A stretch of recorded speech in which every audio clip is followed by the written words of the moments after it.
ครับก็ค่อยๆทำไปเรื่อยๆนะฮะชิวๆนะครับ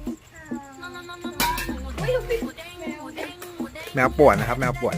เล็กๆน้อยๆนะฮะ มันอ้วนนะครับตัวเนี้ยโอ้โหไอแฮร์รี่ฮะเพราะว่าหน้ามันเนี่ยมันมีรอยบากมันเหมือนแฮร์รี่พอตเตอร์เลยครับแต่ว่ามันกินเก่งนะครับพุงมันย้อยก็อันนี้ข้าไม่มีของกินให้เองหรอกแต่ว่าอ่ะมาเข้าเรื่องกันดีกว่านี่นะครับวิธีการใส่นะครับเราใส่จากด้านใต้นะฮะอย่างนั้นนะมันจะสลับฟันปลาได้นะตั้มแล้วนะตั้มใส่ไปสัก6-7 เม็ดก็ได้เดี๋ยวมันแบบเขย่านิดนึงมันจะสลับฟัน